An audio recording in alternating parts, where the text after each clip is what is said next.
Ezra Levant's my name. I am the president of Rebel News. Sometimes I call myself Rebel Commander to make myself feel a little tougher than I am. What a pleasure to be in the seat. You know, I used to do these live streams every single day. When the pandemic started, I had so much to say, and folks were so curious about so many things. Then our company went and doubled in size. We went from 30 staff to 65, and instead of having time to do things that I loved, like talk on TV, or even I wrote a book in the early days of the pandemic called China Virus.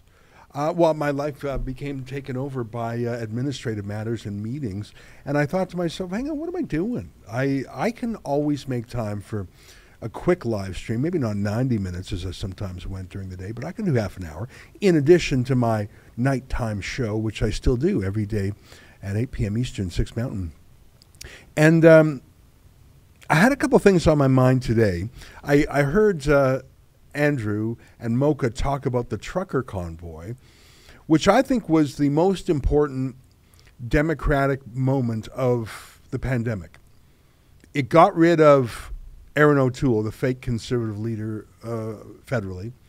It precipitated the defenestration, that's a fancy word that means throw out the window. It precipitated the defenestration of Jason Kenney in Alberta. It's ironic that the only two politicians it got rid of are nominally conservative, but it's actually not surprising because it forced those leaders to prove, well, are you freedom-oriented or not? Are you authoritarian or anti-authoritarian? Are you for personal sovereignty over your own body? Are you for limited government? Are you for privacy? And both Erin O'Toole and Jason Kenney failed the test. Very interesting. Unfortunately, Jason Kenney and Erin O'Toole are not Justin Trudeau, who thinks of himself as having been vindicated. I mean, he brought in martial law, and he's still considered polite company. Isn't that odd? Can you go to Omar Algabra's tweet? Omar Algabra is the transport minister who these days is more famous for the absolute disaster that is Canadian airports, like just absolute disaster. Look at this tweet. I couldn't believe the chutzpah of him tweeting this. Many of the goods we all count on every day are brought to us by truck drivers. Am I a 2-year-old? Why are you talking to me like I'm a 2-year-old? I've had the chance to meet many of them this year. Yeah, when they were in jail. And listen to their stories. I like stories because I'm a grown-up. Your work is essential for our supply chain and for all Canadians. Thank you, National Trucking Week. You know, Omar Algabra was part of the Trudeau cabinet when Trudeau said the truckers were racist, were misogynist, that means they hate women, were intolerant, were bigoted. This is what they said about the truckers. When in fact the truckers were very diverse, every background. A lot of truckers from Quebec, a lot of truckers who happen to be Indo-Canadian, including Sikh truckers. Not only did they defame the truckers, smear them, insult them, call them names for merely peacefully exercising their right to protest, but they arrested them, jailed them, seized their trucks, seized their bank accounts, invoked a form of martial law called the Emergencies Act. To this day, there are truckers that remain in jail. I learned today there's a trucker who's been rotting in jail since May. I want to learn more about his case. Tamara Leach, the peaceful Métis grandma, who was sort of the spiritual leader of the truckers, was put in jail, what, 48 days? On what? She hasn't been convicted of anything. Inciting mischief? I don't think anyone in the history of Canada has ever been jailed pending trial for a charge of inciting mischief. I don't think anyone in the history of Canada has been jailed for actually being convicted of inciting mischief. How do you possibly do that? And Omar Algabra has the temerity, the chutzpah of going online and saying, I love truckers. I love you guys. Except for when I'm demonizing you, jailing you, seizing your bank account, or deploying riot police against you. Other than that, I really like you truckers. What a disgrace he is. In the same vein, I see news in Blacklocks, which is one of my favorite media outlets, one of the very few in this country that, like us, don't take money from the government. There's a story in Blacklocks about the Justice Minister. Now, remember who the Justice Minister is. His name is David Lametti. And he looks like, you know what, you can't judge a book by its cover. But he looks like a weasel. I'm sorry, he does. And I say that because I can't help think about how he got his job. You might recall his predecessor was the first Indigenous Justice Minister in Canadian history, a woman named Jody Wilson-Raybould, who, I mean, in certain ways she was too activist for me, she was too left-wing for me, but put aside ideological differences, I think Jody Wilson-Raybould may have been the most ethically sound, morally sound, conscientious cabinet minister in a generation. I don't think there was anyone who was more moral or ethical or clean than Jody Wilson-Raybould. And she wouldn't go along with some trial-fixing scheme that Gerald Butts and Trudeau had. And she was literally fired as Justice Minister because she would not let Trudeau interfere with the criminal trial of his buddies at SNC-Lavalin. The most ethical Justice Minister in Canadian history was fired for being too ethical. And she just happened to be an Indigenous woman of color. So who says, boss, I want her office. I want her paycheck. I want her title. I want the power to appoint judges. And yes, I will do everything you say. I will throw any trial. I will do your bidding, Justin. But that crooked weasel, David Lametti, just a reminder of who we're dealing with when we're dealing with David Lametti. He is the most crooked Justice Minister to follow the most honest Justice Minister. And his sole selling point to Justin Trudeau was, I will do the dirty things that Jody Wilson-Raybould will not do. Just a little introduction to who we're dealing with. So let's go to that story in Blacklocks. Feared another rail blockade. Attorney General David Lametti used emergency powers against the Freedom Convoy on fears protesters would block railways. According to Department of Justice records, briefing notes did not explain why Cabinet allowed 2020 First Nations blockade of railways without invoking the Emergencies Act. Threats were made to block railway lines, which would result in significant disruptions, staff wrote in April 23rd briefing materials to Attorney General Lametti. Railways serve customers in almost every part of the Canadian economy, said the department. The result of a railway blockade would be significant, wrote staff. Canada's freight and industry transports more than $310 billion worth of goods each year on a network that runs from coast to coast. Freedom Convoy protesters did not block railways. Cabinet invoked the Emergencies Act on February 14th. No similar action was taken to end 2020 rail protests by First Nations. Month-long blockades dated from February 7, 2020 in support of Wet'suwet'en First Nation demonstrations over a gas pipeline. The blockades cost $283 million and resulted in more than 1,000 layoffs, according to a Parliamentary Budget Office report. Thanks very much. A complete lie by a complete liar. The truckers went nowhere near the railway. The truckers honked their horns in Ottawa till the judge said, stop honking your horns, and they stopped.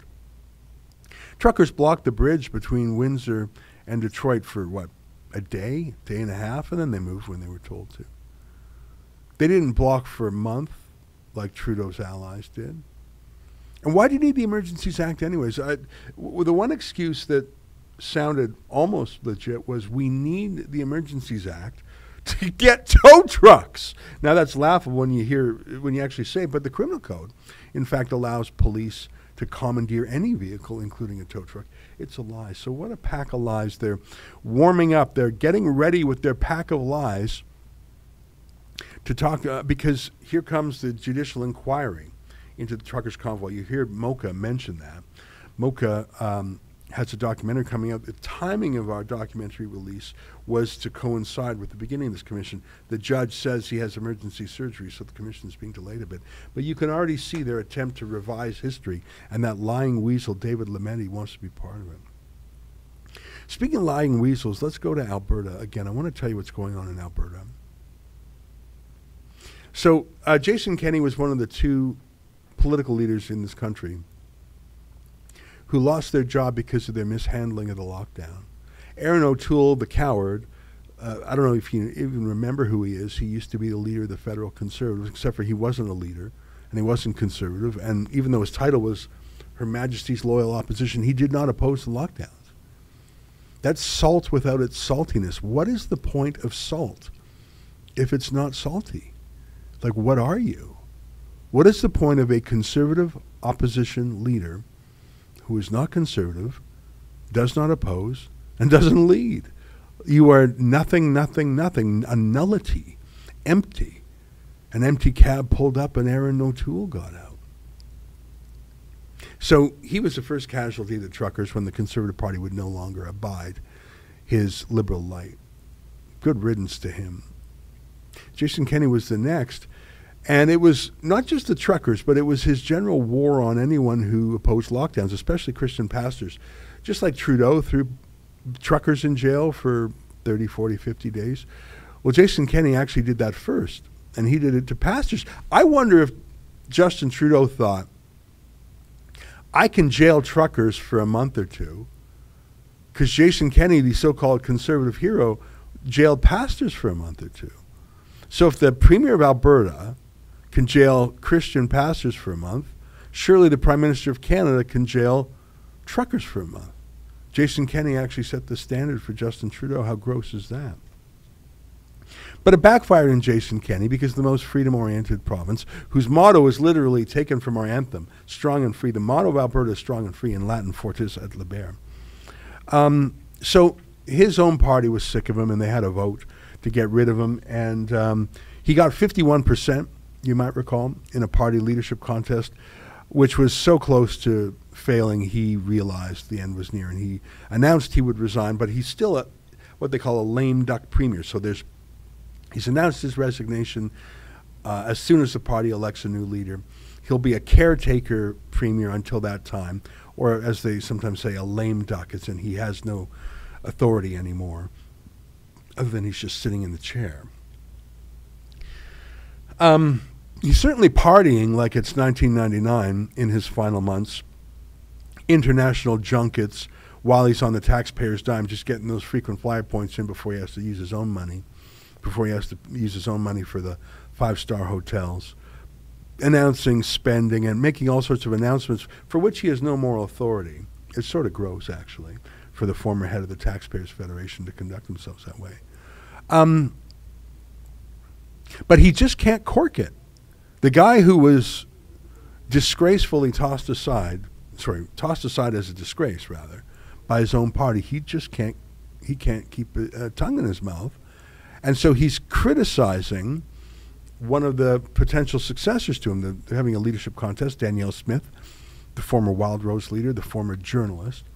Looks like she's leading the contest to succeed Jason Kenney, and Kenney's sort of hand-picked heir, named Travis Taves, I don't think he's connecting with people. I think people aren't done punishing the Conservative Party. And Travis Taves is so closely associated with Jason Kenney, he's really a mini-me. Travis Taves was literally on the rooftop of the Sky Palace. You might recall when all the restaurants and all the cities were locked down, Jason Kenney had a private white tablecloth dinner on the rooftop of a skyscraper called the Sky Palace, just for him and his friends. He had like a private, catered, private restaurant dinner party on the Sky Palace. And Travis Taves was there. And that guy, yeah, put that picture up. Show people what the Sky Palace was like. This picture, yeah, just throw that up on the screen. This picture was taken by telephoto. So there's the, look at that, luxury. You can see that's on a rooftop. I'm not sure if you can quite see that. So Kenney is there. Finance Minister Travis Taves, Health Minister Tyler Shandro. They're just loving life. I don't think they thought they would be photographed because they were way up in the sky looking down on the little people below like ants. It was illegal for you or me to have a gathering even in a private home like this, let alone in a restaurant. But listen, rules are for the little people, not for the masters of the universe. So Travis Taves from the Sky Palace is running for the leadership. I don't know if he's going to win. I think Danielle Smith is going to win because I don't think the party's done punishing its leaders yet. So one of Danielle Smith's proposals is to invoke something she calls the Sovereignty Act. It'd be a law that hasn't been written yet. She's just talking about what the law will say, but she hasn't drafted it. And I suppose that's fair enough. You probably want help with constitutional lawyers to draft that thing perfectly. But she's basically saying it would expand Alberta's role to fill up all the rights allotted to it under the Constitution. Here's some obvious examples. I don't know if you know this, but certain provinces have their own have their own provincial police force. In Ontario, there's the OPP. Quebec has the Sûreté de Quebec. That's the name of their provincial police. In Alberta, Jason Kenney signed a deal with, or renewed a deal with Trudeau to have the RCMP do policing in the rural parts. Okay, I get it. It used to be called the Northwest Mounted Police. It was very Western. But now it's run by a crooked police commissioner named Brenda Lucky, who literally runs errands for Trudeau all day long. The David Lametti of the Mounties. So why would you spend hundreds of millions of dollars sending that money to Trudeau to have Trudeau's police in charge of rural Alberta? Are you crazy? So that's an example of taking up space. An Alberta pension plan. You know, Quebec has their own pension plan.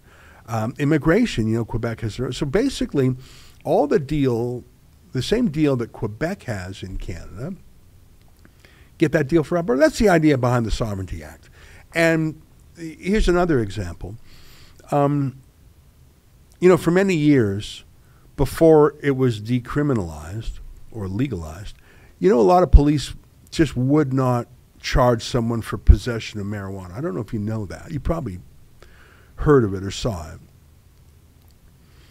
Probably for 10 or 15 years before the legalization of marijuana, police just did not lay charges.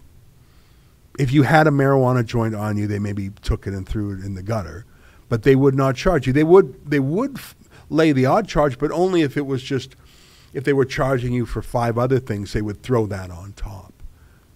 There really were no prosecutions in this entire country of just someone found with a marijuana joint on them. And that's probably good policy when you think of how minor and modest a violation of the law it was. And I don't even know if that law had strong political support. So that was a political decision by police not to lay charges or not to issue tickets or charges, and by prosecutors not to prosecute. So it was a political discretion not to move on marijuana users. So Danielle Smith is saying, well, we can use that same political discretion, for example, not to enforce Trudeau's gun grab. We can just say we're not going to make that a policing priority for the province of Alberta, and we control the prosecutors, so we're just going to do that. I mean, yeah, throw Danielle Smith's tweet up on the screen just to show what she meant. Is there some volume there? You can throw some volume providing the up revenue there? to the rest of the country, and we should just shut up and take whatever policies they jam down our throats. We're not going to do that anymore. We're going to assert our rights under the Constitution and push back. The reason we need the Alberta Sovereignty Act is really to just assert that the Constitution matters. I mean, I think that the federal government launched us into a constitutional crisis in November of 2015 when they told us that we wouldn't be allowed to sell our resources. The Constitution gives us the sovereign right to develop our resources, as well as a whole variety of areas that we have exclusive jurisdiction over. And the Charter of Rights and Freedoms says that the rights and freedoms of our citizens are paramount. We know we have jurisdiction over health, over property and civil rights, but we also have special recognition that we have the exclusive right to develop our resources. And that is where Ottawa keeps on invading our turf. And that's why we have to push them back and say that we are going to defend the Constitution against their intrusion. This latest move by the Environment Minister to tell us we have to shut down half of our development of our energy industry within 8 years, people want to see us push back and push back hard. And that's what the Alberta Sovereignty Act would do. It would give us the tools to say that Ottawa has no business invading our provincial jurisdiction. You know, the UN Declaration of the Rights of Indigenous People, I think people thought that that was going to be used to stop development. There are 100 Indigenous leaders that have oil and gas resources, and they want to use that declaration to enforce their right to make their decisions to develop. And so I think there's an enormous partnership that we can do with our First Nations communities for economic reconciliation, to partner with them on projects, to make sure that we don't need to see more, but yeah, so here's prospective leader of the new UCP, the United Conservative Party. She seems to be in the lead. It's hard to tell because, it's not mass voting. It's just anyone who's a member of the party. But she seems to be doing well. I've seen a number of debates. She seems to have the support of much of the crowd. She dominates the media coverage. All the other candidates are turning their guns on her. That tells me that she's the one to beat. I could be wrong. She has this proposal. It sounded fairly reasonable to me. I mean, it sounds like an Alberta first point of view, which is not much different than a Quebec first point of view that not just the Parti Québécois proposed, but every party basically has adopted the Quebec first approach to that province. So to sum up, I'm coming to my point now. The truckers got rid of Jason Kenney. They were the final spark that just threw him out because of his abuse of the pastors. There's a leadership. There's 7 candidates to vie as his successor. You just saw the leading one, Danielle Smith. You saw probably the second placer, Travis Taves, the Sky Palace guy. You saw the keystone promise of Danielle Smith. She wants that Sovereignty Act to fill up the room in the Constitution. She phrases it as using the Constitution, respecting the Constitution, taking powers from the Constitution that are appropriately that of the province. That's how she's phrasing it. Now, it's tough to know because the bill isn't written yet, but I would imagine it would be drafted by legislative council. Politicians don't typically handwrite their own laws. They consult with government lawyers to do it. Now, you can agree with this or disagree with this. You could. If you disagree with it, by the way, can you please explain why it's fine for Quebec but not fine for Alberta? Do me that one kind favor. Anything you criticize in her Sovereignty Act, can you do the same for Quebec? Especially if you're someone like Jason Kenney who's always had his eye on the prize in Ottawa. Can you explain why the Sovereignty Act is a very, very, very, very bad idea in Alberta, but a very, very, very necessary idea for Quebec? Help me out on that one. Now, Jason Kenney doesn't like this, and he doesn't like Danielle Smith, and he hates the idea that he built this party. He fused the Wild Rose and the PC party together just a few years ago, and now he's being kicked out of it, and it's being taken over by some person who is a lesser than him in his own mind. So look at this. Here's a story. Canadian Press. This is Jason Kenney attacks cockamamie. Alberta's Sovereignty Act proposal defends Lieutenant Governor. It would put the Lieutenant Governor in a very awkward position for the legislature to pass a law saying that it will not enforce the laws. Oh, is that what it says? Because I haven't seen the text of it. Let's read a little bit here. Premier Jason Kenney is defending Alberta's Lieutenant Governor. That's how you pronounce lieutenant in Canada. I keep saying lieutenant. It's Lieutenant Governor. After she suggested she may not automatically pass the Sovereignty Act bill proposed by a candidate vying to replace him as the United Conservative leader. Stop there for a second. Why are you talking about this? She's not the leader. She's not even in the legislature. She's a private person who wants to be premier. They haven't had the vote yet. This Sovereignty Act is not being written yet. And you're the Lieutenant Governor, which is the Governor General's deputy in the provinces. And the Governor General herself is a deputy of the Queen. So you're the Queen's representative, Queen Elizabeth II. Your only job is to do the Queen's bidding. And you're weighing in, not even on a bill, a proposed bill, not even a proposed bill proposed by someone who's not even in the legislature, who's not, you're mouthing off about, has the Queen in her entire life ever done that herself? And the only reason we know your name as Lieutenant Governor is because the Queen needs a representative in this province. That is your only job. It's like you're the Queen's lawyer. But you've got strong opinions on this, do you? Let me keep reading. Kenney characterized it as cockamamie, illegal, and a recipe for business and investment to flee a province no longer committed to the rule of law. Really, because I thought that Justin Trudeau already took care of that by banning 4 pipelines, Northern Gateway, Keystone XL, Energy East, and Trans Mountain. Seems like he already managed to kick out. I mean, what's going to happen if Danielle Smith wins and introduces the Sovereignty Act? Is that going to cancel a pipeline, maybe? Which pipeline is it going to cancel? Northern Gateway? Energy East? Keystone XL? Trans Mountain? Tell me which pipeline is going to cancel. I mean, you keep reading. Legal scholars and politicians, well, I'm very interested in what they have to say, including Kenny and Government House Leader Jason Nixon, have sharply criticized the plan and questioned whether it even passed the legislature. Okay, well, that's sort of how we do things. We put it to a vote. Lieutenant Governor Salma Lakhani, when asked by reporters Thursday whether she would pass Smith's proposal, said she would not prejudge it, but that she has a duty to ensure any bill she signs into law follows the Constitution. Lakhani was asked, and then here's Kenny describing him. Lakhani was asked unprompted questions by media. Oh, sure she was. And I think she gave general answers about her duties as Lieutenant Governor, that if she faces something problematic, she would take on expert advice and consider all constitutional principles, Kenny told Edmonton radio station CHED. Now, do we have the actual words that Lakhani used? Because I think she went much further, actually. Well, why was she talking about it at all? And Jason Kenney met with her, I understand, earlier that day. Imagine the chutzpah of saying, oh, yeah, she was totally unprompted. It was unprompted that I met with her earlier in the day, and unprompted the journalist asked her. Completely unprompted. What a bunch of wicked liars. Here's the thing about that. Let's say that this Sovereignty Act, which has not been written by Danielle Smith, who has not won the leadership, who is not an MLA yet, let's say it's unconstitutional. You know, there's a lot of unconstitutional laws in Canada, including quite a few that Jason Kenney and his crew invoked during the lockdowns. I know this because the Alberta Court of Appeal just a few months ago ruled a whole bunch of Jason Kenney's health orders and court orders to be unconstitutional.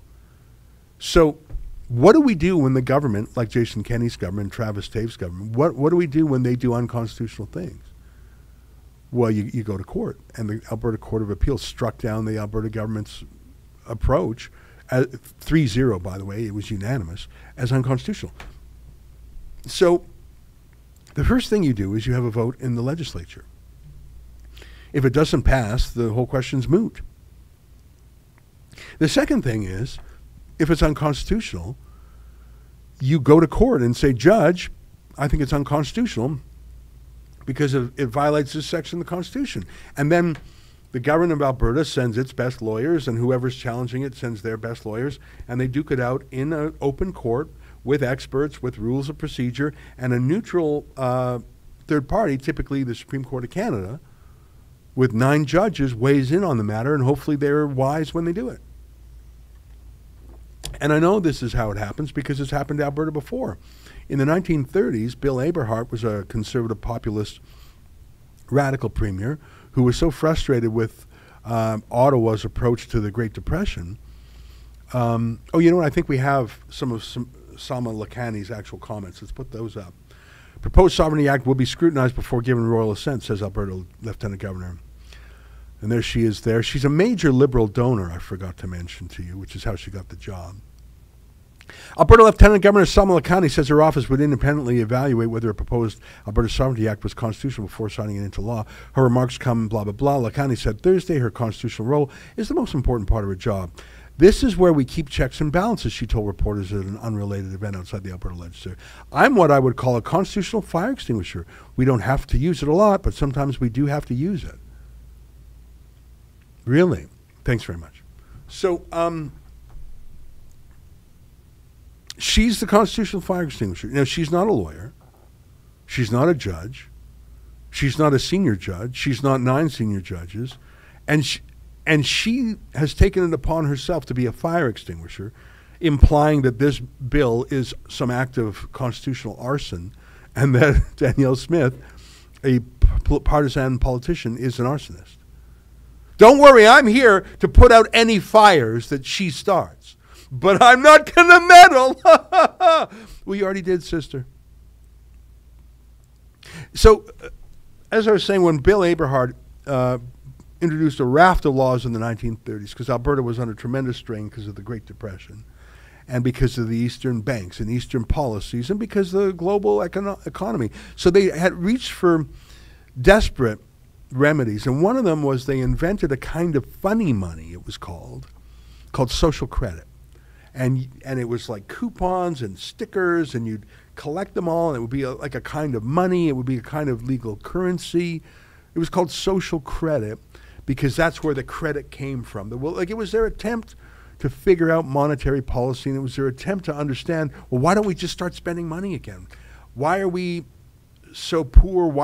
Hey, if you spend that money with him, and then he spends that money with you, and the money goes around, we start, like, it was their attempt, and I don't think it was particularly sound, their grasp on economic or monetary policy or even what money is.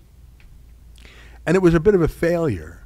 It was such a desperate approach by Bible Bill Aberhart, who had about as much training as a lawyer as Salma Lakhani did. So it was passed into law.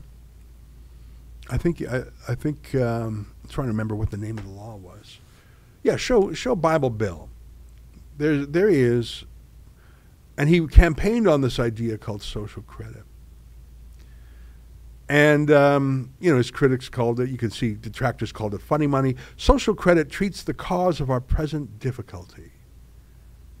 Probably no subject has pressed itself upon the consciousness of the people of this province and of other parts of the world like that of social credit. From north to south, from east to west, no matter where you go, you can hear it discussed on every hand. The fact alone should challenge the interest of the intelligent citizens of this province. And they talk about dividends, and like they try to invent this whole parallel scheme, the 4 steps. I think it gets a little bit goofy. A commission would be appointed consisting of expert members from every trade, calling a profession to investigate carefully the price spread in our province and fix the just price for goods and services. So it's total pricing control. Like it was a terrible idea. But people were so desperate, and the official answer givers in Ottawa and Toronto did not have a good answer. The just price. Can you imagine saying, well, that's the just price. How much is a haircut? $20. No, the just price is $16 or $25. It's not what so it was a kind of statism, a kind of authoritarianism combined with funny money. Frankly, a terrible idea. But people reach for terrible ideas when the entire establishment fails them, as it did. So did the Lieutenant Governor block, I forget what the Bank Act, or I forget the Social Credit, I forget what they call it. No, they did not. It went up to the Supreme Court, and both sides argued it out, and it was struck down, as were other laws by Bill Aberhart. He had a terrible censorship law called the Press Act. Can you believe it? One of the aspects of this law was that any newspaper in Alberta had to, by command of the Premier, run a rebuttal in the newspaper, rebutting something the newspaper said, basically turning every newspaper into a CBC.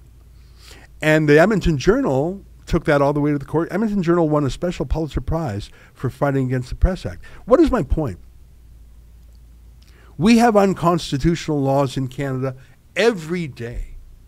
We labor under unconstitutional laws while we wait for our courts to wake up and free us. Our Supreme Court has yet to hear a single constitutional challenge to the lockdowns. It's been 2 years, and our lazy court hasn't even heard one of them. So yeah, I'm saying the courts are a problem. But you don't just have lieutenant governors saying, I don't like that law, I don't like that law. I'm not a lawyer myself, I'm certainly not a judge. I talked to some guy and he got me all revved up, and I am the fire extinguisher, and I'm banning that, and I'm banning that, and I'm banning that, because did you not know I'm your emperor queen. I'm not actually the queen. Queen Elizabeth II is in London right now, and if she were to actually know what I was doing, she would be appalled. But I'm the fire extinguisher. Damn it, pay attention to me. Who the hell are you, Salma Lakhani? So she has shat the bed, my friends. She has messed up. I don't think she's actually derailed the leadership race. If anything, she proves that Danielle Smith has a tiger by the tail. She proves that Danielle Smith is onto something that the establishment does not like at all. I don't think that's going to hurt Danielle Smith's candidacy. I think the people who are voting for her despise the establishment, despise the obvious collusion between Jason Kenney, Salma Lakhani, the CBC, and Justin Trudeau, who appointed her. I think what they're doing is actually not hurting Danielle Smith, but hurting the monarchy.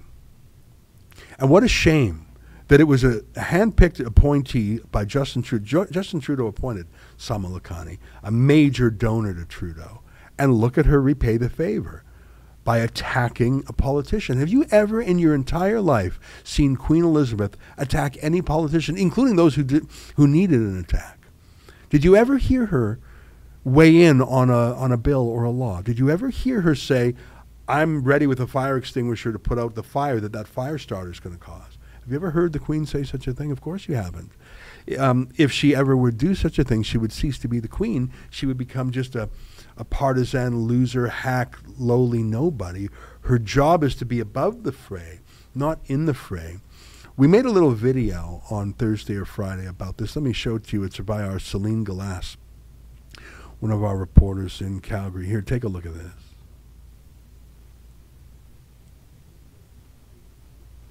Connie was sworn in as Alberta's Lieutenant Governor. It's really a ceremonial role, a mark of tradition and continuation in our parliamentary democracy.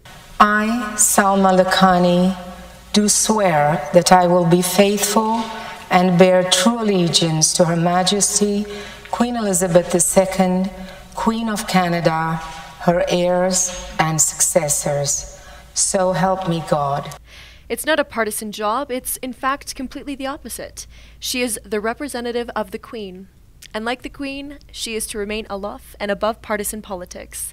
She opens schools, goes to events, swears in ministers, reads the speech from the throne, written for her by someone else to lay out the elected government's plans for the next session of the legislature. She gives laws passed democratically in the legislature, what's called a royal assent, a ceremonial duty to officially bring law into force. She does not approve laws, she does not vet them. Democratically elected MLAs in Alberta do that, because we can hold them to account for both the good and the bad, and if a law is illegal or unconstitutional, there is recourse. Challenge the law in court. A judge can rule if a law is illegal. The LG, it's not her job, and it's never been her job. That's why it was so shocking to see this the other day. Proposed Sovereignty Act would be scrutinized before given royal assent, says Alberta Lieutenant Governor Salma Lakhani.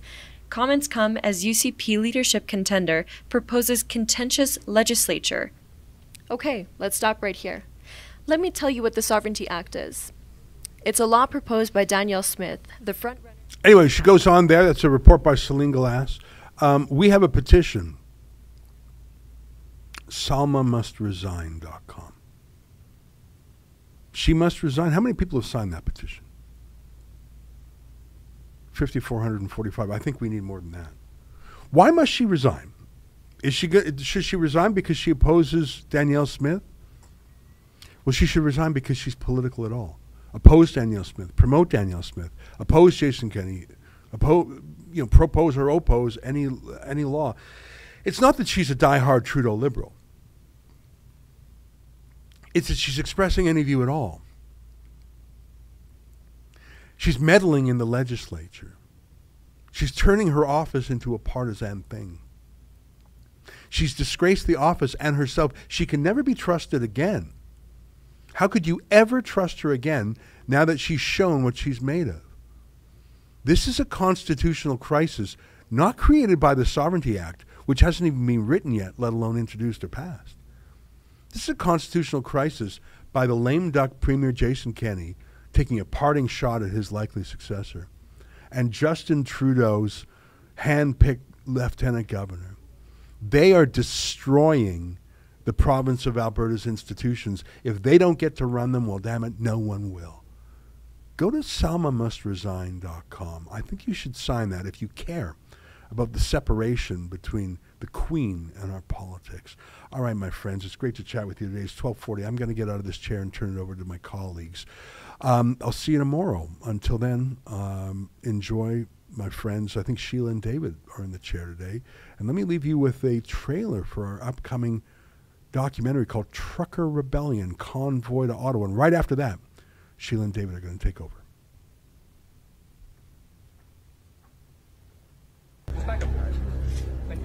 We started off this convoy calling it Taking Back Our Freedoms. But our freedoms are nobody's to take away. So we're going to restore everybody's freedoms.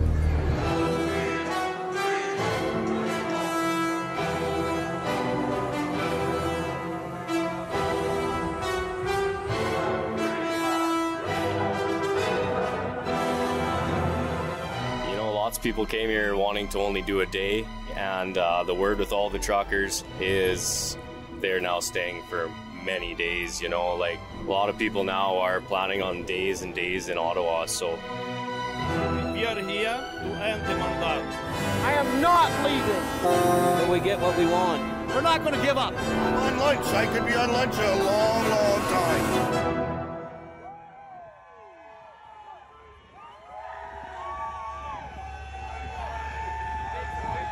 My body, my choice. My body, my choice. Especially the choice for my child. My body, Trudeau, not yours. We're here for all Albertans, Canadians. We're here fighting for the freedoms of not us, but our kids, our grandkids, the future of this province, this country.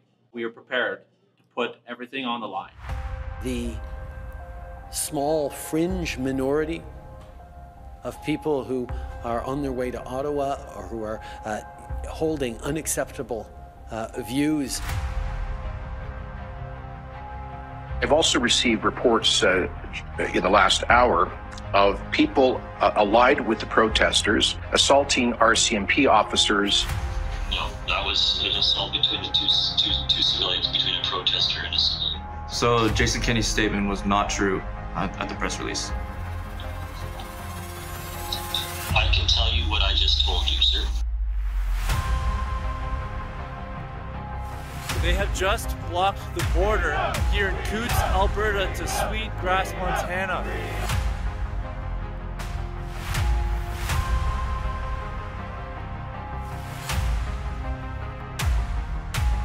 We don't want to put anybody's livelihood in jeopardy. That is the very last resort. But this is something I've certainly never seen before. Freedom and peace and loving. That's the Canadian way. It's not like CBC or any of these other mainstream news channels are making it out to be. I am not a white supremacist. We're not backing down until mandates are lifted. Yeah. We're not backing down until mandates are lifted. Yeah. This is our only battle we have. Good afternoon, ladies and gentlemen. You have tuned into the second half of the Rebel News live stream on this, a Tuesday, September 6, 2022. I'm David Menzies, and my co-host, well, let me tell you a little bit about my co-host. Do you know, folks, today is National Anti-Procrastination Day? And I was going to reach out to my friend and tell her how much I like her, but I'm putting that off to next week. She is the she-devil with a sword. She is the Khaleesi of Northern Alberta. She is the one and only Sheila Gunn Reid. How you doing there, Sheila?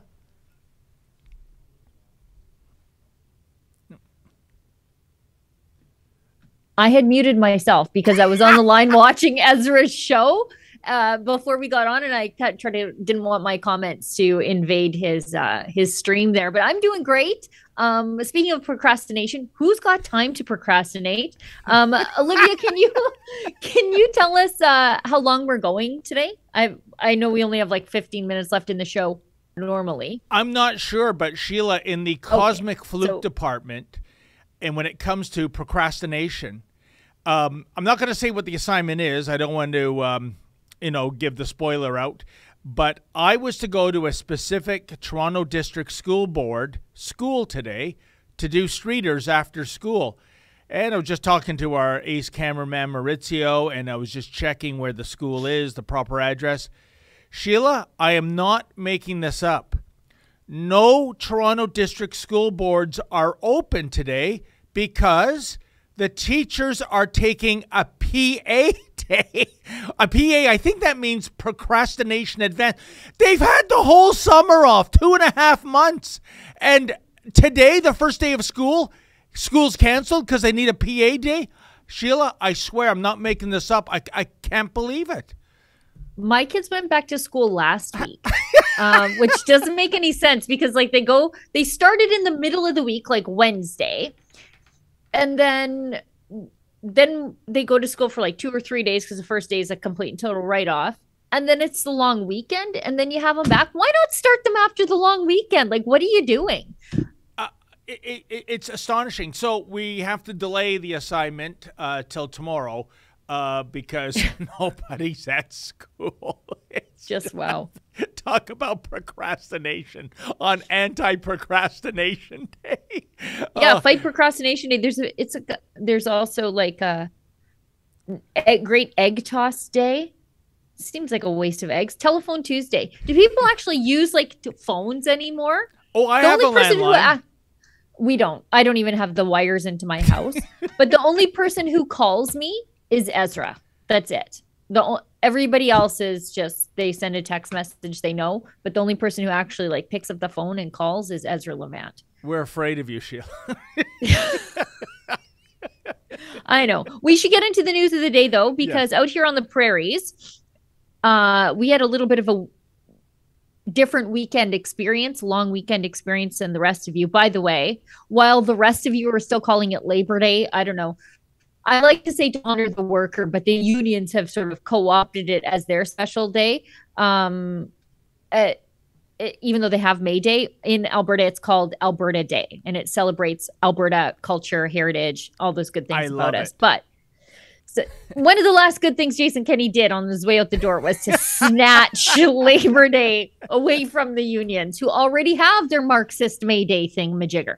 So anyways, but out here on the prairies, we were basically inundated with emergency alerts on our phone because there were 2 people on the loose. One, thankfully, is dead now. They had, I think it was last I saw 10 dead, and I think 11, people were killed, and 19 injured on the James Smith Cree Nation in Weldon, Saskatchewan. Among the dead was Sanderson's brother, Damien. So there's 2 people, although it says they're not brothers. It was Miles Sanderson and James Sanders. No, sorry. Miles and doesn't say. Miles Sanderson and Damien Sanderson, although they're not brothers, so I suspect they're probably cousins. They went on a murder spree across multiple locations. Police are saying some of it was targeted, but some of it was completely random. They had no idea where these guys were. But the thing is, 7 months ago, before the mass killing, so in and around the time that the RCMP were focusing on people who may have donated to the convoy as the greatest threat to Canadians, 7 months ago, before the mass killing in rural Saskatchewan, a parole official ruled that the key suspect did not pose a danger and that releasing him would help him become a law-abiding citizen. Funny, they never say those things about people like Tamara Leach or Pastor Art Pawlowski, for that matter. A Parole Board of Canada decision dated February 1st found that Miles Sanderson would not present an undue risk, and freeing him would contribute. Okay, this is crazy. Freeing him would contribute to the protection of society by facilitating his reintegration. The board is satisfied that your risk is manageable in the community if you live with your, and then they redacted the name, maintain sobriety and employment, and continuing with developing supports, including getting therapy. It sounds like shortly after his release, he sort of went off the radar, quit checking in with his parole parole officer, and then that was it. His parole records. So this guy gets released. Tamara Leach gets held behind bars. But his parole records recount almost 2 decades of crime, as well as drug and alcohol abuse and associations with gang members, pimps, and drug dealers. Fascinating. And Sheila, that is the point of the story. Aside from the horrible rampage these people went on, including Miles Sanderson, is that how is it that, and I think I heard his number of offenses was over 50, I believe. Maybe 59. 59 between age 18 and 31. And Lord knows what his youth record looks like. And these were violent offenses, often done when he was completely intoxicated. I don't know if that means if he was drunk or high on drugs. The point is, Sheila, how the hell is this guy walking the streets? I mean, this is an absolute egregious outrage. When you got that kind of record, and somehow these jabronis on the parole board say, you know what, we're going to roll the dice. And that's another problem, Sheila. Not just roll the dice, by letting them out, they argued that society would be safer. How? He would learn how to integrate. This guy with this many convictions, 59 between ages 18 and 31. What do you got to do to become a dangerous offender in this country? Where was the prosecutor has to propose that this guy is a dangerous offender? What prosecutor dropped the ball and didn't? Well, wait a minute, Sheila. Dangerous offender, nothing. Why isn't he serving time for all those crimes committed? Forget about, because it's hard in this country to get the dangerous offender label linked onto you. You know, but just based on the facts of the crimes this man committed, why is he walking the streets? That doesn't make any sense to me, Sheila. Because we have a light on crime approach in this country, unless you are someone who minds their own business and owns firearms legally. We know that the Liberals, they are lowering the mandatory minimums or eliminating them altogether on certain gang-related and gun offenses. So if you are a gangbanger or a recidivist criminal out there who is robbing people, shooting up playgrounds, trafficking in guns, you actually are going to be getting out of jail a little bit sooner than you thought you would be. The mandatory minimums, I think, are lowered or eliminated altogether. That's what the Liberals are doing, while creating a whole other class of gun criminal, people like me. Yeah, no, that is a horrible factor as well, Sheila. But I want to get back to the fact of how the parole board came up with this decision. And I think one of the failings is that if you're on the parole board and you screw up, and this is in the department of screwing up royally, there's no repercussions. Nobody on that board is going to be docked a single day's salary. No one's going to be suspended. No one's going to be fired. They're going to just shrug their shoulders and go, well, it looked good on paper, I guess, much like the 71 Ford Pinto. You know, no harm. Next case, please. Oh, who do we have here? Paul Bernardo. Actually, he is one of the Canadians. Carla Homolka got a pardon. So, yeah, but you know, and then again, we do live in a nation where when you elevate the murder to the level of terrorism, and I'm talking about our homegrown Al-Qaeda kid, Omar Khadr, not only do you get out, not only do you get to avoid the no-fly list and you can fly off anywhere, you get an 8-figure paycheck from the Justin Trudeau Liberals. And so whoever the hell coined the phrase crime doesn't pay, they must have been intoxicated at the time, Sheila.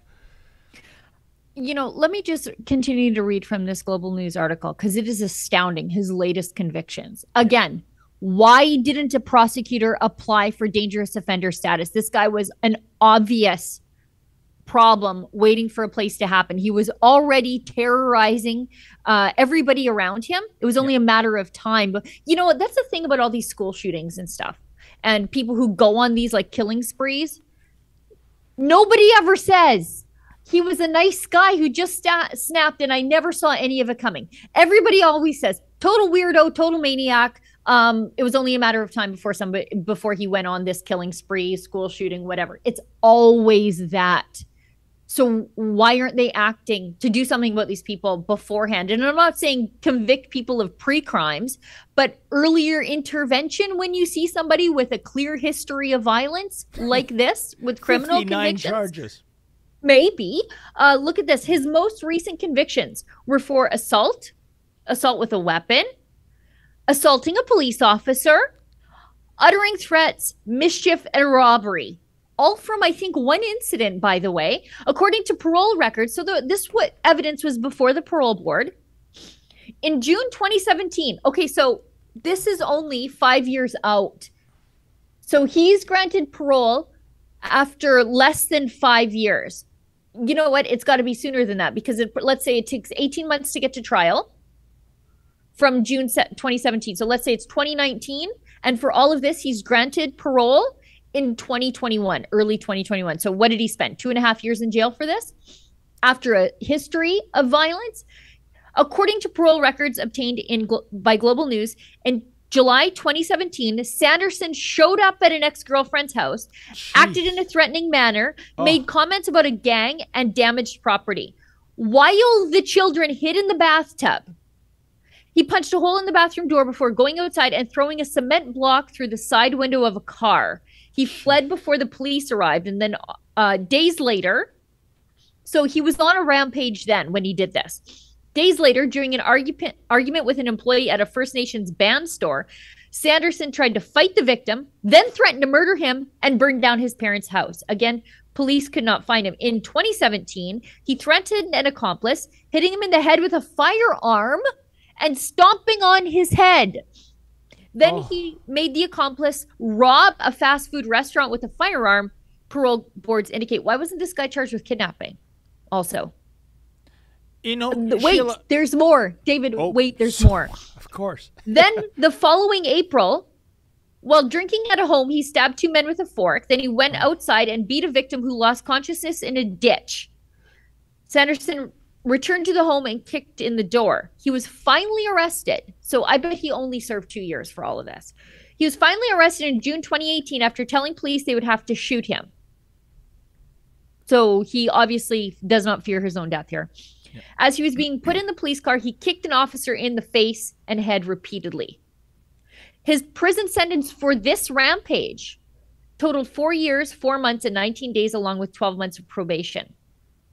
But he was then released in February 2021, transferred to a healing lodge, and then freed August 2021 on statutory release. Well, Sheila, there's two things here. One is the complete disrespect the justice system has for victims. Imagine you being that mother with the children hiding in the bathtub, and you go, oh my God, what a harrowing experience, but thank God they caught him. They'll throw away the key on this guy. Oh, no, they won't. No, they won't. He'll be back, and back to probably carry out even more revenge, thinking you might have had something to do with calling the police.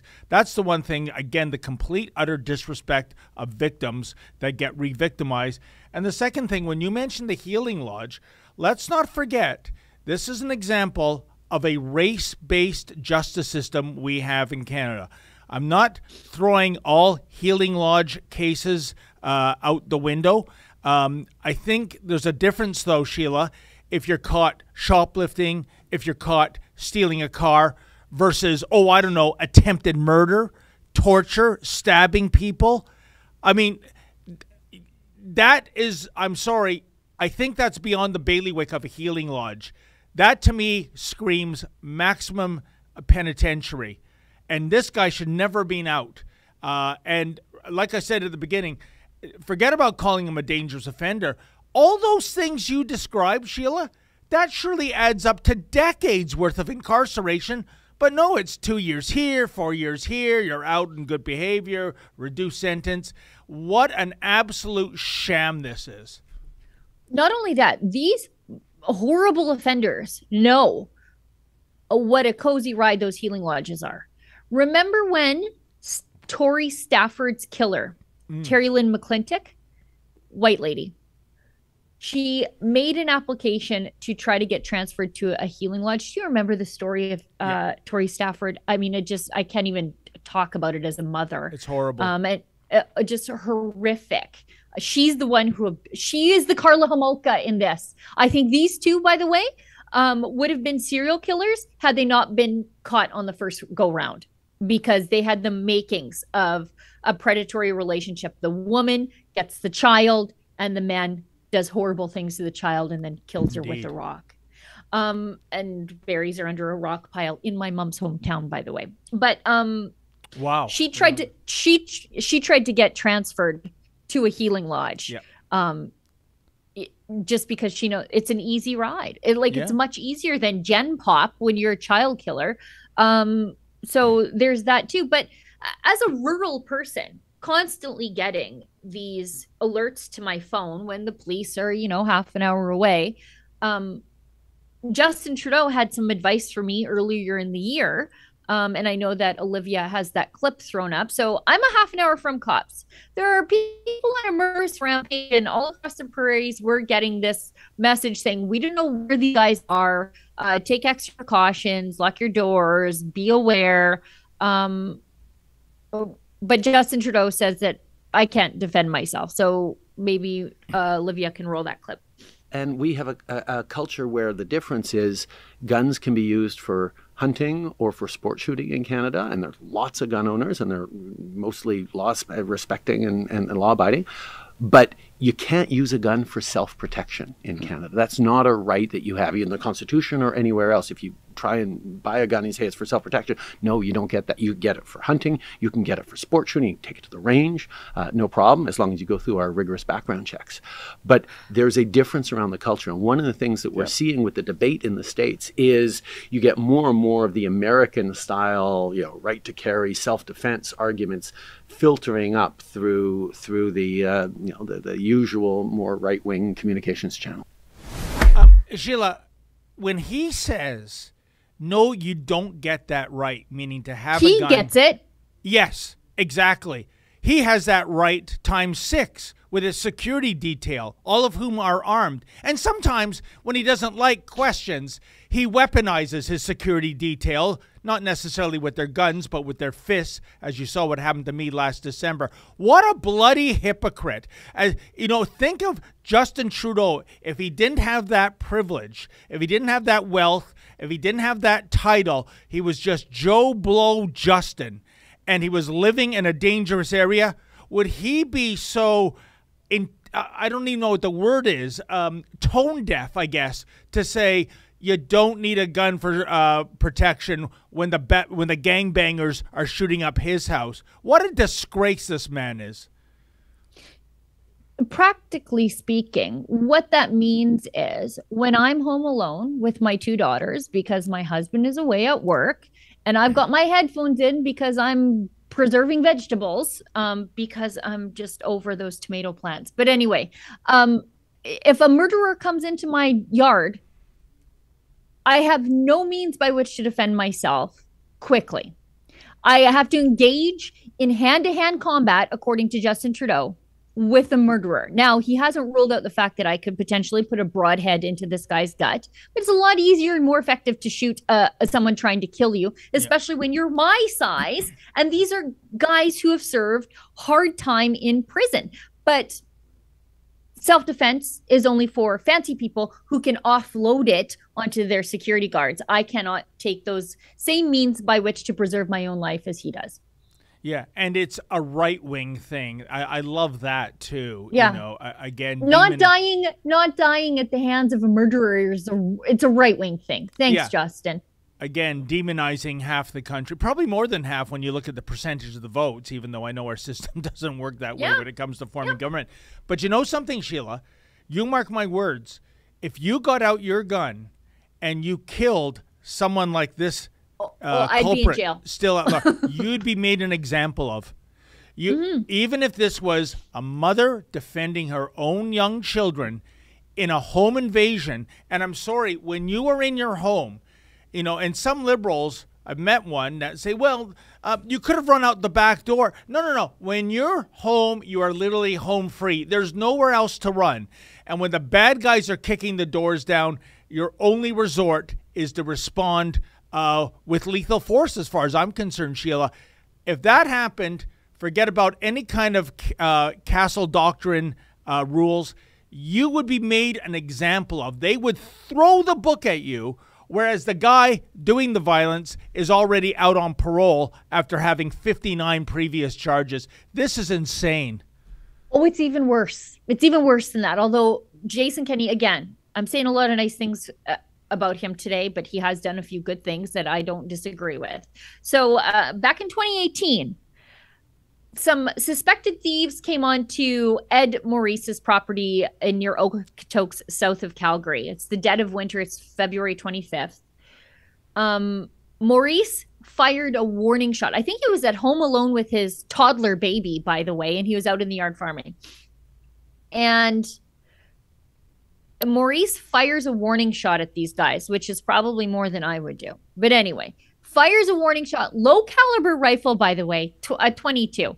He wings the thief in his arm. And from what I understand, these guys had serious criminal histories. So they weren't coming there to tell you about the Lord. Do you know what I mean?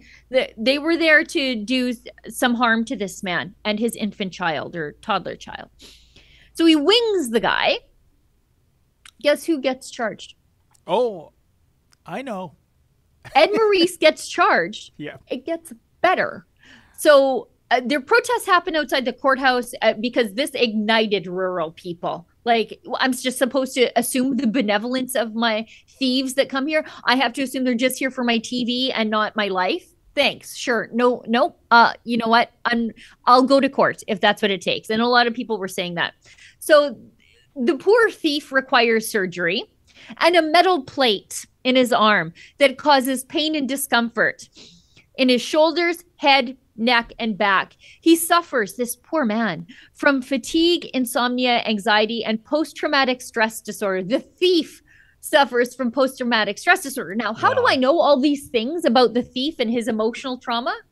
He sued Maurice in court for shooting him when he was on his property to steal from him. And this was progressing through the court system until Jason Kenney said, no, if you're doing something illegal, you are absolutely not. If you get hurt doing something illegal, like attempting to rob a farmer, and he shoots you, you don't get to sue the farmer. Sorry. So he actually, Jason Kenney, to his credit, he donated to the Ed Maurice Defense Fund, and he changed the law so that these criminals cannot continue to enrich themselves from their victims through lawsuits. You know what, Sheila? The only more egregious story I ever heard on this vein, it was more than 20 years ago. Hopefully I can remember. It was either Nova Scotia or New Brunswick. I think it was New Brunswick, and it was a postal sorting station, and these two employees had a falling out, and one of them came to the post office with a sawed-off shotgun to kill him. And by a cosmic fluke, his target had booked off sick that day. So he's walking around, everyone's hiding with the sawed-off shotgun. You know, where's Smith? Where's Smith? The SWAT team basically have to take him out. He survives.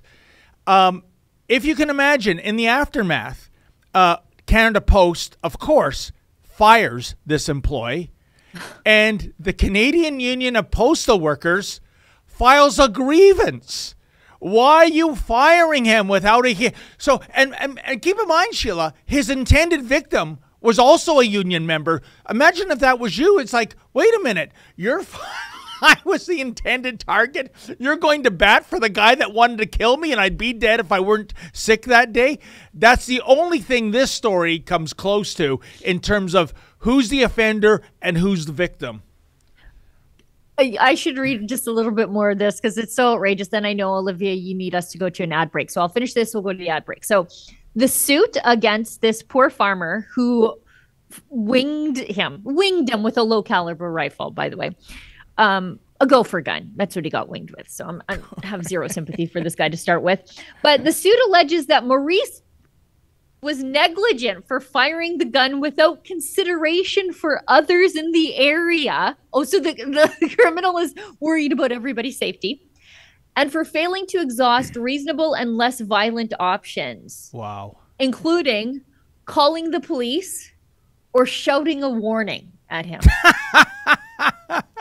Watson is seeking damages for pain, suffering, and lost income. What? So when he was in the hospital, he wasn't able to get out and rob more people? I just blows my mind. He's loss of income. Warning. What income? You're trying to rob the man. God. What? Sheila, reminds me of that great James Cameron movie, Aliens, from 1986. And, you know, when the colonial Marines go into the hive and it's noticed by Ripley that the reactor is right in the shooting zone and an errant round could set off a chain reaction.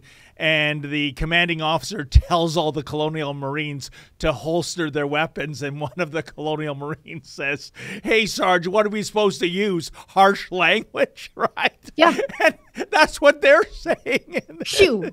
You get out of here, burglars. Get along. Get. Unbelievable. Like it's not the squirrel that bothers me on my step. These are burglars. You don't know if they're armed or not. Like, get out of here. That's what you're supposed to do? Call the police? They're 45 minutes away. I shouldn't be laughing at this, but the only other emotion is crying, and I don't want to. Imagine though, this is the thief giving you advice about how to get rid of them. Yeah. Sure thing. Unbelievable. Okay, let's do that ad break before Yes. Olivia loses her mind with us.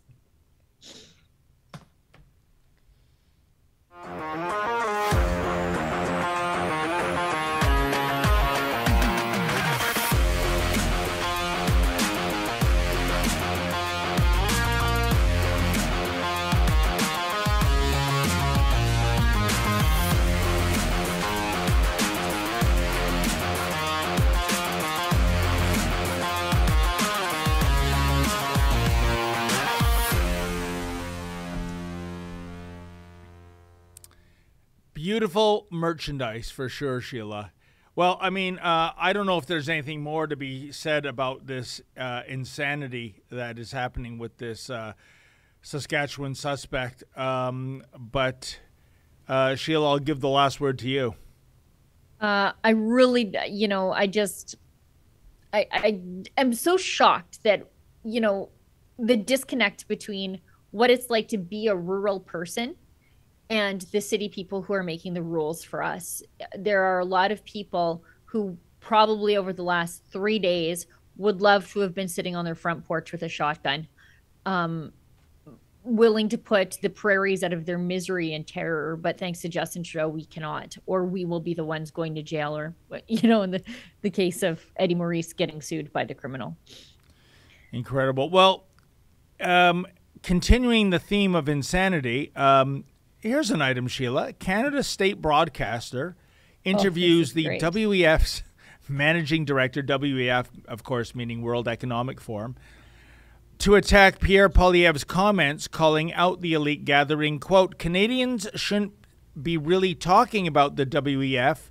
There are bigger issues, end quote, while adding that it's, what, anti-Semitic to denounce the WEF?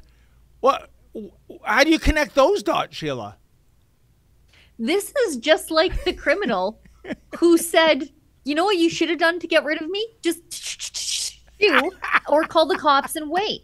Like, sorry, but if I were a chicken, I wouldn't be taking advice from the fox. And this is exactly what's happening here. Like, they're saying, you know what? If you were a sinister shadow government looking to control everybody, including what they eat and how they live and the size of the houses they live in, wouldn't you be saying nothing to worry about over here? Like, the greatest trick the devil pulled is convincing people he doesn't exist. That's what is happening here. But they go to the WEF and say, hey, are you bad guys? And the WEF goes, no, totally, we're nice. Don't worry about it. But they never interview the World Economic Forum skeptics to say hey, why do you guys hate the World Economic Forum so much? Like, what's the deal here? They didn't do that. They just went to the World Economic Forum and did a commercial for them. But Sheila, I still don't understand. Why would it be anti-Semitic to criticize the WF as opposed to Islamophobic or anti-black or anti-gay? I mean, where do you connect those dots? Because it works on other people who, if you're critical of George Soros's Open Society Foundation and how they use their money to just pollute American politics to get horrible prosecutors in the United States elected that believe in no cash bail and releasing violent criminals, as is the case in California. If you're critical of George Soros, they say, you're critical of him because he's Jewish and not because he's doing all these terrible things to pollute society. Frankly, I didn't even know George Soros was Jewish until it came up incidentally. I had no idea. I didn't care. And so it works. Because a lot of people then say, oh, I don't want to be anti-Semitic, so I'm just going to shut my mouth about George Soros. I'll keep my opinions on him to myself. And it works there. So why not try it here? Even though Klaus Schwab, as far as I know, is not Jewish, right? I don't think he's Jewish. I don't think so. I never even worried if he was, I never even thought about whether the man was Jewish. His religion doesn't matter. And that's the right attitude to have. Yeah. When he's telling me to eat crickets, which by the way are not kosher. if you care about that sort of thing. Good point. By the way, are crickets halal, Sheila, since we're bringing religion into diet? I bet they're not. I went down a real rabbit hole, by the way, when I was fasting for Lent, because you don't eat meat you only eat meat on Sunday. And so I'm a carnivore, and I was getting tired of eating eggs and fish. And I was like, what other animals does the church classify as aquatic that are potentially not fish? And I learned that I could eat an alligator or I could eat a beaver or a muskrat, because they're they go with a fish according to the church. So there's, we all have our weird rules, is all I'm saying. Oh, Sheila Gunn Reid, there's a punchline just dangling over home plate, but I'm self-censoring myself. Yeah, I don't want Mr. Vice President to come in. So, at least with one of those animals, could you pick something else? I'm just going to try to get you back on track here. This World Economic Forum stuff, they're already proposing to CBC and Justin Trudeau the wink wink solution here. They say that during the pandemic, this is the World Economic Forum spokesperson guy, that they went to find out whether or not the World Economic Forum is a sinister place. That's like asking a vampire, hey, are you a vampire? Oh, no? Okay, fine. Come on in. Adrian Monk, he's the managing director of the World Economic Forum. He says that the Great Reset is really just an idea that grew out of the pandemic, when world governments were pouring billions of dollars into keeping the economy afloat. The idea was that we should try and suggest that people that they should think about spending it on the kind of long-term things that would aid climate change and would help jobs, reskilling and reskilling. That's a good way of saying we phased out your job in the fossil fuel industry, and all the bigger long-term challenges. It's not an idea. It's literally a published manifesto by Klaus Schwab. It's his book. It's called The Great Reset. It's an idea. It's like, you didn't even Google the phrase? CBC, you say we're not journalists, but this is the crappiest level. If somebody submitted this to me on our team and for editorial review, I'd say, back out into the world and get me a proper story. He also goes on to say, like I said, he's winking at the things that we should be doing. The World Economic Forum became aware that it was being targeted by state-sponsored disinformation campaigns. Oh, it's Russia. Russia is getting me again. He said the false conspiracy theory about the World Economic Forum pursuing a new world order borrows its structure from old anti-Semitic claims about a Jewish plan for global domination.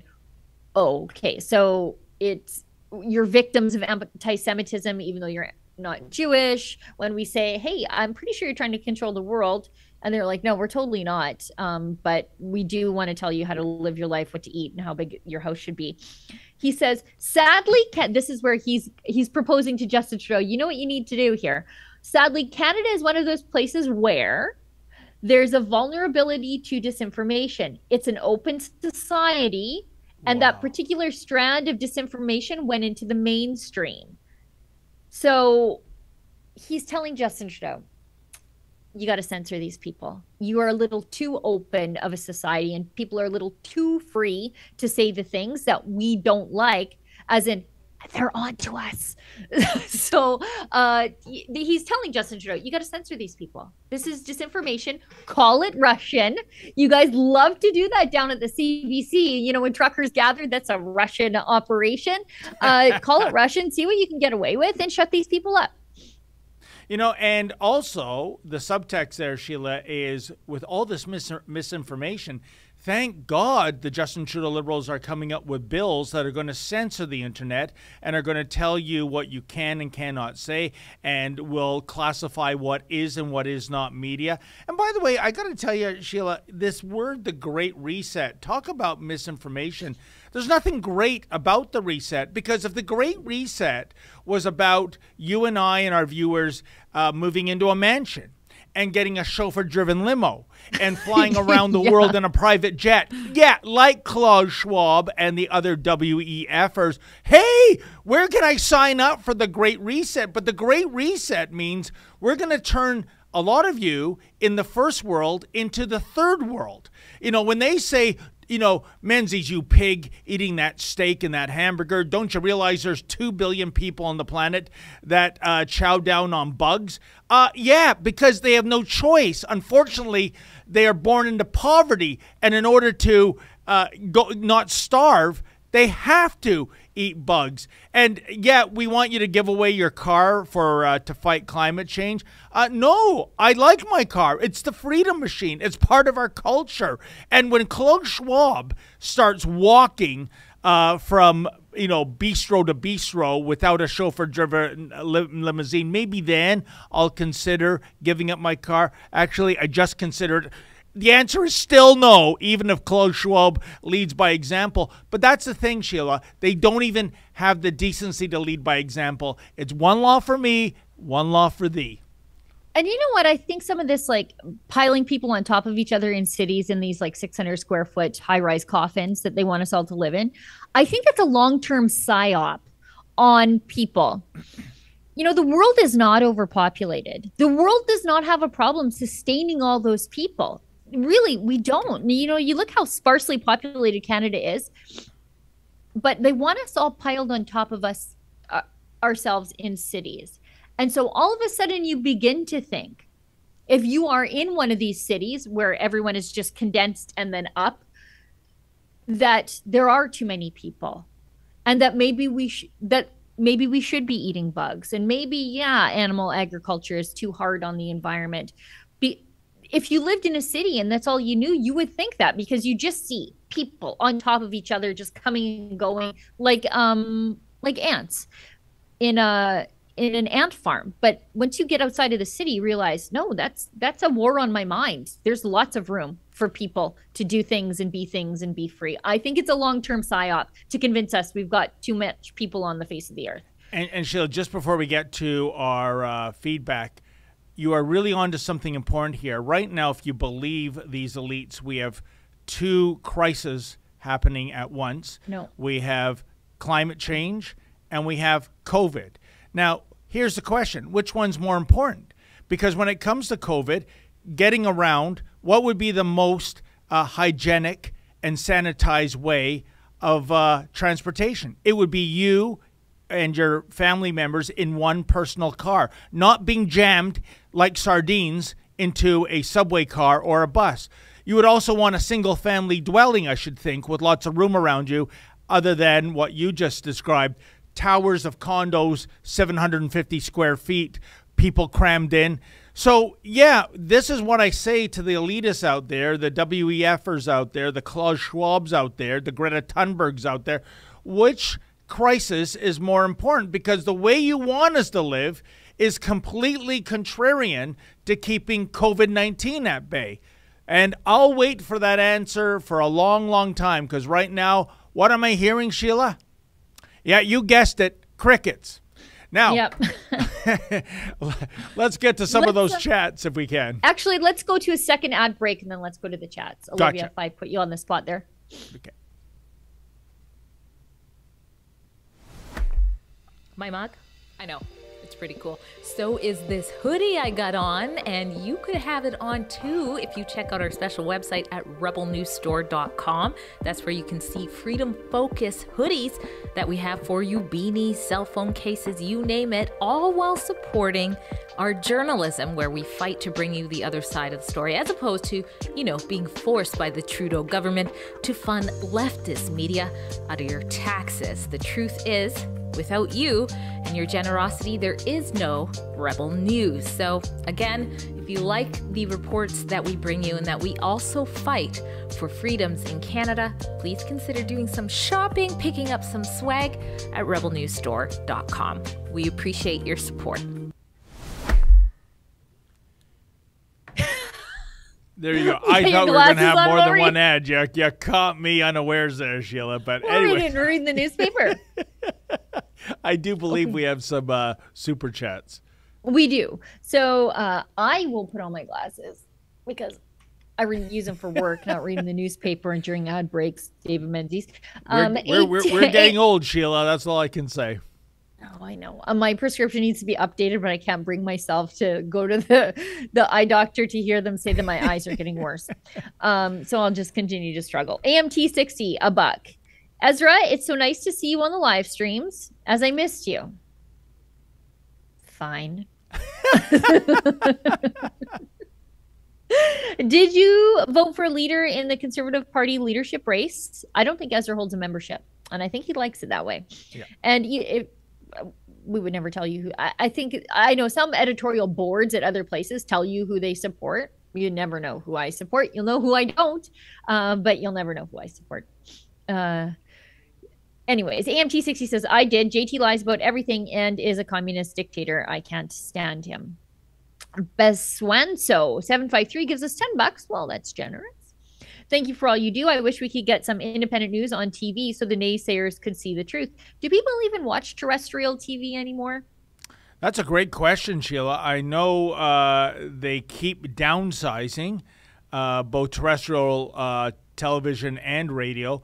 And but at the end of the day, why would you? They're not going to bite the hand that feeds. I mean, once in a while they'll drop a bombshell to make it look like, you know, they're watchdogs. But as our boss Ezra says, the watchdogs have become lapdogs under this government. It's really sad. Yeah, I think people like on demand. Like I don't remember the last time that I listened to regular old radio. I listen to satellite radio. I have the satellite radio app on my phone in case I missed something. I listen to podcasts. Likewise with TV. I don't remember the last time I flipped on a regular TV station. No, that's not true. Sometimes about once a month, I'll watch CBC just to remind myself how awful it is. Because sometimes you sort of get yourself in a bubble and you're like, are they really that bad? They are. Yeah, you know, it's funny, but you say something very profound, how things have changed. I remember the days, and this is going back to before even the VCR, which was a godsend, the idea that you could tape something and later watch it. Unheard of. That was like future stuff. But if something was on at Thursday at 9, you had to have your keister in the couch at 9 p.m. because, or you're going to miss it. There was no YouTube. There was no internet. Like I said, this is pre the VCR, which, you know, we're looking at late 70s here. And then, you know, so the audiences you would see back then, I think the last episode of March, I'm just going off the top of my head, Sheila, but the last episode of MASH, rather, was something like, I think, 38 million households in the U.S. alone tuned into that. That's all of Canada. Pardon? That's all of Canada. Like every man, woman, child, baby. Absolutely. And that would be unheard of today. And they were all watching at the same time. That's the other incredible thing with time shifting, taping, you name it. It's all over the map. So the universe has really changed that way. So I can't remember the last time I was in front of a television to watch, say, the 6 p.m. news. Usually I'm stuck in gridlock, you know, and in that regard. Still better than the 6 o'clock news. Still better. You're doing better than sitting on your butt watching CTV. And I'll tell you another game changer, Sheila, satellite radio. I've been a subscriber since day one. Even before day one, I had a gray market satellite. So technically I was breaking the law according to the CRTC. Yeah, locked me up for life. Because when you listen to the local radio talent now, I mean, there's that great quote from the late, great Dick Beddoes, the Hamilton broadcaster. If some of these cats don't get off the air soon, I'm going to stop breathing it, okay? So. Oh, I know. And they're the ones who say, like, you guys aren't real journalists. And I'm like, well, at least I'm a little bit, like, interesting. I'm not even going to say that I'm entertaining, but I'm interesting. Amazing. I don't know. The quality, chorus radio, you got to do something. You got to do something. You're awful. Okay, let's keep going. Jordan Peterson. Oh, no, sorry. Yes, Alberta Dawn gives us $2. Jordan Peterson released a 7-minute video on YouTube entitled Global Food Crisis is Coming. He discusses food shortages as well as energy shortages worldwide. Those are all the same thing, by the way. Yeah. The energy shortage precipitates the food shortage, and in the middle, the government is doing a little something to make sure that food shortage is that much worse, and that is fighting nitrogen emissions, as though farmers are just like hosing nitrogen into the atmosphere because fertilizer is just cheap as air, right? Unbelievable. Yes. Fraser McBurney, $2. Why not declare Alberta a republic and do away with the crown? If it were only that simple. Although I think if we leave, I would like to remain in the Commonwealth. I'm not sure I want to be a republic, but I like tradition. I like the continuity of the tradition, which is why I'm so annoyed with our LG for her stupid political statements. I like tradition, and her stupid statements turns people away from the tradition of the monarchy. I just like the continuity. I don't like to throw traditions in the garbage. But she sure is a great inspiration for Republican separatists in Alberta, that's for sure. And just in case anyone's confused, Sheila, when you say LG, you're not talking about half of the LGBT community, correct? Or the dishwasher. No, I'm talking about our lieutenant governor. Yes, that's right. Salma Lakhani, the Liberal donor. Okay. From Times, gives us $5. How lovely to see Ezra. Again, okay. Great too. You two after. Cool format. Love you. Love Rebel. Yeah. People are really excited to have Ezra back, and it's good to have him just do his like stream of consciousness, getting everything out of his system. You know what? It's his phone calls to me on the minimum. So let him have that conversation with everybody else instead of me. I got stuff to do. Yeah, and listen, I recognize greatness when I see it. To quote the old Carly Simon song, nobody does it better. Ezra is the king of this format, and I enjoy seeing him back too, I got to tell you. I just know he's going to say something profound when he crosses his arms and then just leans back in the chair like this. And I'm like, what's he going to say? Ezra's got that look in his eye. Right? Yeah, or when his voice gets real quiet, when he uses his sexy inside voice, you know that he's super mad. Super duper mad. King 7734 gives us $1. Is Trudeau beta going to seize our knives now? A knife grab. You know what? Don't give them ideas. They do this sort of thing in the UK. They grabbed all their guns and now they grabbed all their knives, and then now they're taking scissors and knitting needles and gardening tools off little old ladies on the street. And they are. I'm not even making that up. There's a police force in the UK who routinely tweets the things they've done to make their community safer, and then they show pictures of like the weapons they've taken off the street, and I'm like, is that a gardening trowel? Like somebody's gonna have dandelions in their flower beds thanks to you heroes. You know, with these UK police, how about less tweeting and more, I don't know, walking the beat? And by the way, Sheila, you know, they need to walk. Have you seen some of them? Yeah, well, that's an issue too, and I can tell you, I once knew someone ex-military. I respect him greatly, and he said if he was the chief of the Toronto Police Force, what he would do right off the bat, Sheila, is put half the police cruisers in the garage permanently, and have coppers walk the beat, because A, it's a sign that the cops are out there, and B, you know what? You develop relationships, you know, with the merchants, you know, with people on the street. And that's old school policing before the over-reliance on technology. And I'd like to see cops get back to that, Sheila. I think that's a step in the right direction by going, you know, back to previous policing. Yeah, community policing is what they call it. Now, Olivia whispers in my ear, we got to get moving because Ezra needs the studio.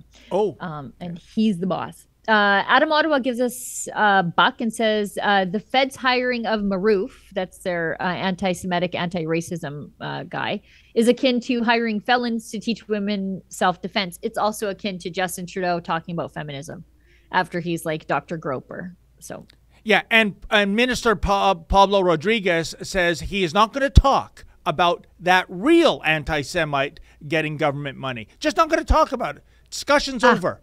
And that's the real anti-Semite, the person that called equated Jews to feces. Okay. Yeah. Unbelievable. Yeah. Did he say that Zionists need bullets in their head? Something like that? Oh, I'm sure he crossed the violence line too, Sheila. Yeah. Yeah. Fraser McBurney gives us $5. Britain is screwed. The new PM is a member of the World Economic Forum. She's also in favor of rejoining the EU. Britain is screwed. I'm going to do a story about their potential health minister there because he's the picture of health, isn't he? She, again. Oh, I misgendered. They're all women. They're all women, and they all either look like their pancreases have left the building years ago. They just gave up. Or they look like vampires familiars, where they're just like sickly and gray. Like, and I think they're punking us by selecting these people as the health ministers. Wow. They're not even trying. It's just mocking us. They're mocking us. Twinks gives us $1. You're correct, Sheila. We are producing more food on less land than ever before and using less water, by the way.